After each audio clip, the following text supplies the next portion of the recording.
So, isn't it amazing that the same people who scream, educators need to stop indoctrinating our kids, are the same people who say, I'm sending my kid to a Christian school? Hello, everyone. I'm Scott Lloyd, a scholar of race, religion, culture, and communication. Let's talk about the racist history of private schools. The history of private schools in the United States is complex. And by exploring that history, we can shed light on how they have been used as vehicles to perpetuate racist ideologies.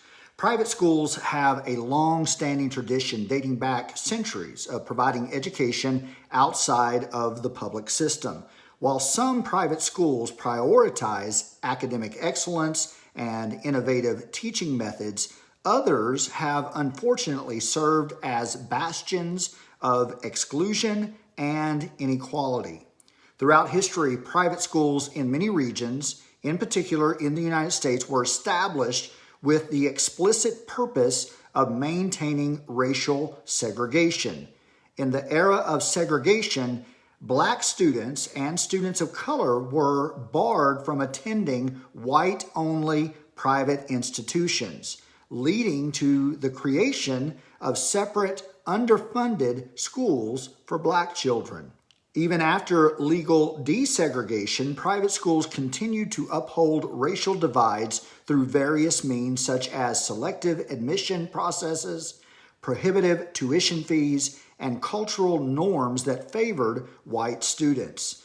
This perpetuates a cycle of privilege and exclusion, with private schools serving as enclaves for affluent, predominantly white communities.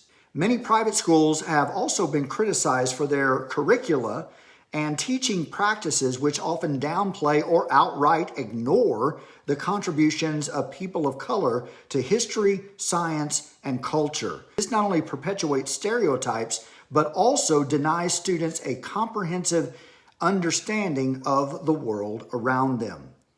In recent years, efforts to address systemic racism and promote diversity, equality, and inclusion have put private schools under increased scrutiny.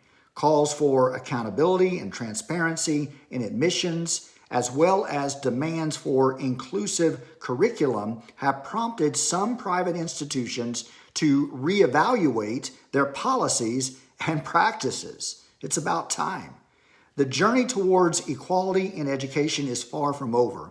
Despite progress in some areas, many private schools continue to grapple with the issues of racial bias and inequality.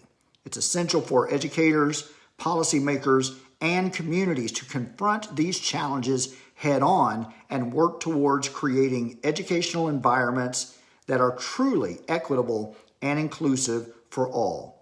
The history of private schools is deeply intertwined with the legacy of racism and exclusion in the United States. While some progress has been made in recent years, there is still much work to be done to ensure that all students have access to quality education free from discrimination and prejudice.